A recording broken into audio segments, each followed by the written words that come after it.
नमस्कार, TNP news देख रहे हैं आप और आपके साथ मैं हूं हिमांशी नेगी। बुलेटिन की शुरुआत करते हैं। प्रधानमंत्री नरेंद्र मोदी पश्चिम बंगाल के दौरे पर हैं। इस दौरान प्रधानमंत्री नरेंद्र मोदी ने कृष्णानगर में नादिया तक रोड शो किया। जनसभा को संबोधित करते हुए पीएम मोदी ममता सरकार पर जमकर बरसे। उन्होंने कहा कि इंफ्रास्ट्रक्चर के दृष्टिकोण से रेल पश्चिम बंगाल के गौरवशाली इतिहास का हिस्सा रही है। आजादी के बाद उसे सही ढंग से आगे नहीं बढ़ाया गया। यही वजह है कि तमाम संभावनाओं के बावजूद बंगाल पिछले और पीछे छूटता जा रहा है। पिछले 10 वर्षों में हमने उस खाई को पाटने के लिए यहाँ के रेल इंफ्रास्ट्रक्चर पर बहुत जोर दिया है। उन्होंने आगे कहा कि आज मां, माटी और मानुस सभी टीएमसी के कुशासन में रो रहे हैं। संदेश खाली की बहनें इंसाफ की गुहार लगा रही हैं, लेकिन टीएमसी सरकार ने उनकी एक नहीं सुनी। राज्य सरकार जो चाहती है नहीं थी। बहुत बड़ी मदद मिलेगी। साथियों, पश्चिम बंगाल हमारे देश के लिए, देश के कई राज्यों के लिए पूर्वी द्वार का काम करता है। पूरब में इस द्वार से प्रगति की अपार संभावनाओं का प्रवेश हो सकता है। इसलिए हमारी सरकार पश्चिम बंगाल में रोडवेज, रेलवेज, एयरवेज और वाटरवेज की आधुनिक कनेक्टिविटी के लिए काम कर रही है। आज भी मैंने फरक्का से रायगंज के बीच नेशनल हाईवे 12 का उद्घाटन किया है। NH-12 का उद्घाटन किया है। इसमें करीब 2000 करोड़ रुपए 2000 करोड़ रुपए खर्च किए गए हैं। इस हाईवे से बंगाल के लोगों के लिए यात्रा की रफ्तार बढ़ेगी। फरक्का से रायगंज तक का जो पूरा सफर है वो 4 घंटे से घटकर आधा हो जाएगा। साथ ही इससे कालियाचक, सुजापुर, मालदा टाउन आदि शहरी इलाकों में साथियों इंफ्रास्ट्रक्चर के दृष्टिकोण से रेल पश्चिम बंगाल के गौरवशाली इतिहास का हिस्सा है। लेकिन इतिहास की जो बढ़त बंगाल को हासिल थी, आजादी के बाद उसे सही ढंग से आगे नहीं बढ़ाया गया। यही कारण है कि तमाम संभावनाओं के बावजूद बंगाल पीछे छूटता गया। पिछले 10 वर्षों में हमने उस खाई को पाटने के लिए यहां के रेल इंफ्रास्ट्रक्चर पर बहुत जोर दिया है। आज हमारी सरकार बंगाल के रेल इंफ्रास्ट्रक्चर के लिए पहले के मुकाबले 2 गुने से भी ज्यादा रुपए खर्च कर रही है। आज भी मैं यहां एक साथ भारत सरकार की 4 रेल परियोजनाओं को बंगाल को समर्पित कर रहा हूं। ये सभी विकास कार्य आधुनिक और विकसित बंगाल के हमारे सपनों को पूरा करने में अहम भूमिका निभाएंगे। यहां जिस तरह टीएमसी की राज्य सरकार चल रही है, उसने बंगाल को निराश कर दिया है। पश्चिम बंगाल की जनता ने बहुत उम्मीदों के साथ टीएमसी को बार बार इतना बड़ा जनादेश दिया है, लेकिन टीएमसी अत्याचार और विश्वासघात का दूसरा नाम बन गई है। टीएमसी के लिए बंगाल का विकास नहीं बल्कि भ्रष्टाचार और परिवारवाद ही प्राथमिकता है। टीएमसी माने विश्वासघात, अवताचार, टीएमसी माने भ्रष्टाचार, परिवारवाद। टीएमसी बंगाल के लोगों को गरीब बनाए रखना चाहती है ताकि उसकी राजनीति चलती रहे, उसका खेल चलता रहे। पश्चिम बंगाल में टीएमसी ने मां, माटी और मानुष का नारा लगाकर यहां की माताओं बहनों का वोट लिया, उनको गुमराह किया। लेकिन आज मां, माटी और मानुष सभी टीएमसी के कुशासन में रो रहे हैं। संदेश खाली की बहनें इंसाफ की गुहार लगाती रही, लेकिन टीएमसी सरकार ने उनकी एक नहीं सुनी। बंगाल में स्थिति ये है कि यहां पुलिस नहीं बल्कि अपराधी तय करते हैं कि उन्हें कब सरेंडर करना है, कब गिरफ्तार होना है। राज्य सरकार तो चाहती नहीं थी कि संदेश खाली का गुनहगार कभी गिरफ्तार हो, लेकिन ये तो बंगाल की नारी शक्ति दुर्गा बनकर खड़ी हो गई। भाजपा का एक एक कार्यकर्ता उनके साथ खड़ा हो गया, तब मजबूरन इस राज्य सरकार को झुकना पड़ा। खबर उत्तराखंड के हरिद्वार से है, जहां ज्वालापुर पुलिस ने लाखों रुपए की स्मैक के साथ एक महिला समेत 4 तस्करों को गिरफ्तार कर लिया है, जिनके कब्जे से करीब 308 ग्राम अवैध स्मैक, हजारों रुपए की नकदी और घटना में इस्तेमाल कार भी बरामद की गई है। एसएसपी हरिद्वार प्रमेंद्र डोभाल ने बताया कि देवभूमि नशा मुक्ति अभियान के तहत नशा तस्करी को रोकने के लिए कई टीमों का गठन किया गया है। सभी थाना प्रभारी को भी नशा तस्करी रोकने के लिए और संबंधित आवश्यक दिशा निर्देश दिए गए हैं। इसी संबंध में पुलिस और एएनटीएफ की संयुक्त टीम चेकिंग कर रही थी, तभी सूचना मिली कि सुभाष नगर क्षेत्र में भारी मात्रा में कुछ लोग स्मैक की तस्करी कर रहे हैं। इसके बाद पुलिस ने मौके पर छापा मारा, जहां से एक महिला सहित 4 आरोपियों को गिरफ्तार कर लिया गया। ये एएनटीएफ की टीम हमारी लगातार यहाँ पर कार्रवाई कर रही है। पूर्व में भी ये जो मुख्य अभियुक्त जो आज पकड़े गए हैं, ये पूर्व में भी जेल गए हैं। इन पे हम लोग लगातार लगे थे। खासकर इसमें अभिषेक और इसकी वाइफ मीनू है और इनके साथ साथ रईस और एक शहजाद, ये 4 लोग हैं।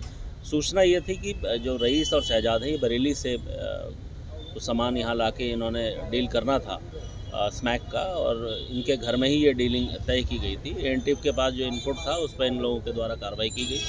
इसमें हमारे एएनटीएफ के प्रभारी शांतनु हैं, इनके साथ हमारे एसपी सिटी, इनकी पूरी टीम ने एक प्रॉपर तरीके से इनको कॉर्डन ऑफ करके घर से ही इनके बरामद किया है। करीब 308 ग्राम स्मैक बरामद किया है, जिसकी कीमत करीब 30 लाख से ऊपर है। अभी इससे पूर्व में भी ये लोग अलग अलग समय में जेल जाते रहे हैं। इनके सभी अभियुक्तों के ऊपर 3 से 4 मुकदमे सभी के ऊपर अलग अलग थानों में और अलग अलग समय पे हैं। पुलिस ने इस पूरे प्रकरण को गंभीरता से लेके इसमें हम लोग गैंगस्टर एक्ट की भी कार्रवाई करेंगे इन सभी के खिलाफ, और इनकी प्रॉपर्टी सीजर की कार्रवाई भी हमारे द्वारा की जाएगी। खबरों में आगे बढ़ते हैं। गुजरात के मुख्यमंत्री भूपेंद्र पटेल रामलला के दर्शन करने अयोध्या पहुंचे। यहां पर वे मीडिया से मुखातिब हुए। उन्होंने कहा कि आज मुझे गुजरात के मेरे मंत्रिपरिषद के साथ और सदस्यों के साथ रामलला के दर्शन का सौभाग्य मिला है। यह हम सबके लिए बहुत भावुक क्षण है। पीएम मोदी के नेतृत्व में इस अमृतकाल में राम मंदिर निर्माण और प्राण प्रतिष्ठा समारोह करोड़ों देशवासियों के अमृत उत्सव के समान रहा।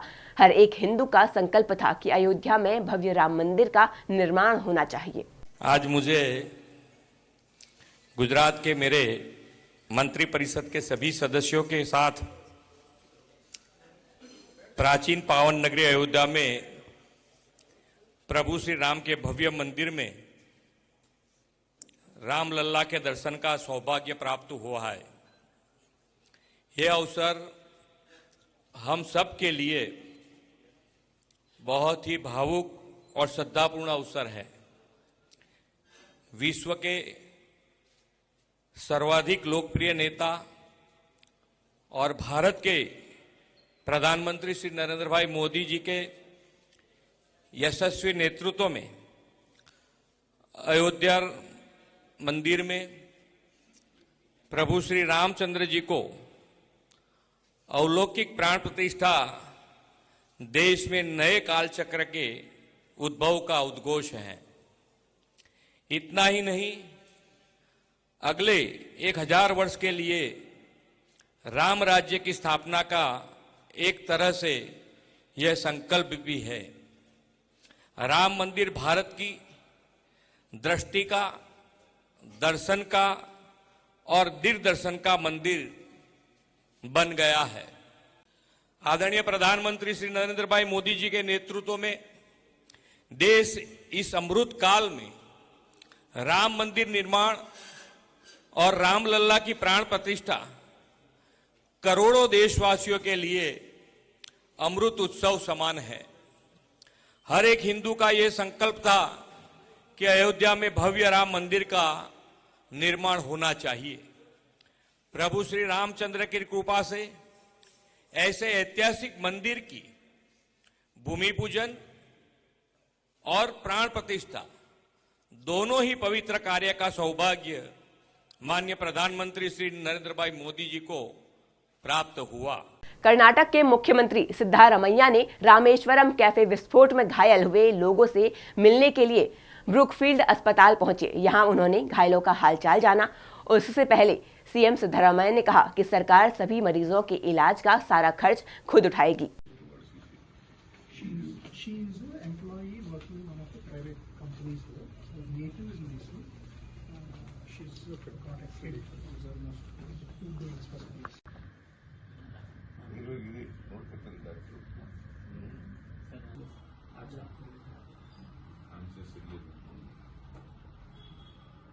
खाना खा के निकल रहा था। ಇಲ್ಲ ಹೊರಟೋಗಿದ್ದ ಇವೊಂದು ಲ್ಯಾಪ್ಟಾಪ್ ಬಿಟ್ಟೋಗಿದ್ದಂತೆ ಲ್ಯಾಪ್ಟಾಪ್ ತೆಗೆದುಕೊಂಡು ಹೋಗಿದ್ದಾನೆ ವಾಪಸ್ ಅದಕ್ಕೆ